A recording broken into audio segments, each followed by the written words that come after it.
What is going on, ladies and gentlemen? AJ Good here at the House of Masks, where we unbox and review cool stuff almost every single day. And in today's video, we have a topic. Not a highly requested topic or even a requested topic at all, but just something that I wanted to talk about. So let's talk about it. Since we've seen the debut of so many new masks in Slipknot, whether it be Corey Taylor's new We Are Not Your Kind mask, Jay Weinberg's new We Are Not Your Kind mask, any of the different clown variations that we've seen during the We Are Not Your Kind era, or V-Man's new We Are Not Your Kind mask, we have seen quite a few new masks. And something that has been bothering me since I've started making videos on these new masks are the people that are leaving comments saying, I don't know why AJ keeps calling these We Are Not Your Kind masks when they are clearly the new album masks. So we're going to discuss this just a little bit. I'm going to try to break this down for you guys. 1.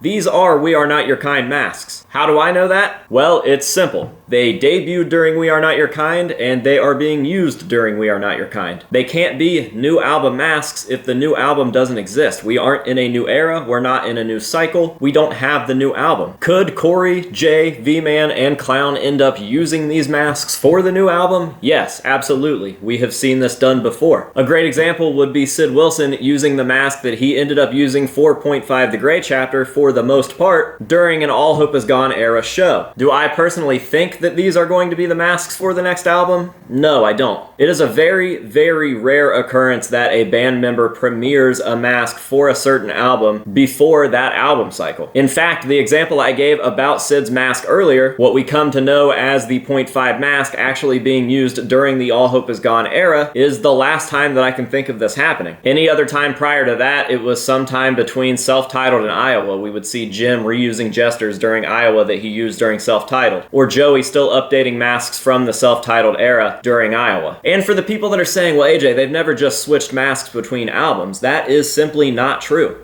Why the fuck you lying? Why you always lying? Oh my god.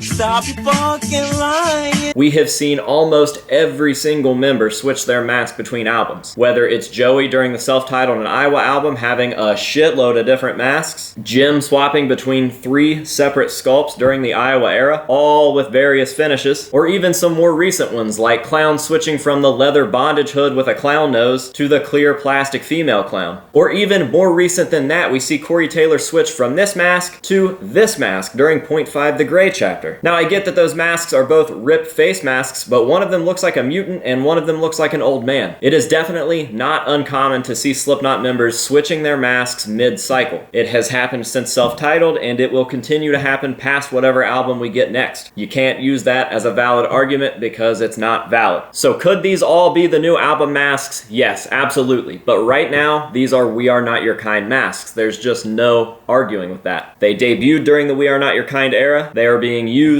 during the We Are Not Your Kind era, and we do not have another era yet. I'm really not sure how you guys could try to argue that. So now that we put that to bed, I want to kind of help a lot of the newer people in the hobby kind of understand how we catalog these masks. The Slipknot History website is a great place to go off of for everything that I'm about to tell you guys. It just kind of solidifies what I am saying. But we do have kind of a unique way to label masks, and it mostly comes down to era, album cycle. So obviously there are going to be masks used during the Self-Titled album, the Iowa album, Volume 3, and so on. You could say that this is a Self-Titled Jim. However, this mask was not just used during Self-Titled, it was also reused during Iowa. So we've got smaller little ways to break these masks down to narrow down the exact time that they were used. That way you know exactly what mask someone is talking about when they say the Kerrang Awards Jester or the Ozfest Jester. So this mask has a couple different variations, and we have smaller different names for those, but when it comes down to it, it is a Self-Titled and an Iowa mask. Now, I would call it the Kerrang Awards Jester, the W-Neck Jester, or the Purple Self-Titled Jester, because that look is all most notably tied into those things. We have the Ozfest Jester, which was most notably seen during Ozfest. It definitely got its fame from those shows. But that mask later becomes the Rotting Ozfest, or the Super Late Rotting Ozfest. Both look extremely different from the prior, but they are the same mask, so it's easy to tell them apart when we give them their smaller names. So head over to slipknothistory.com Slipknots.com. Check out their little forums. They have a self-titled mask section, an Iowa mask section, a Volume 3 mask section, etc. And for every single variation of the mask that we have recorded, there will be a slight description and name underneath of the photo. I think that this will really help you guys out when it comes to identifying certain masks, telling the difference between certain masks, and understanding why certain masks have the names that they have. So yeah, that is just something that I wanted to touch on, and it kind of branched out into something else that I think that you guys would find helpful, and that is pretty much it. Drop your thoughts and comments down below, and until the next one, we will see you guys later.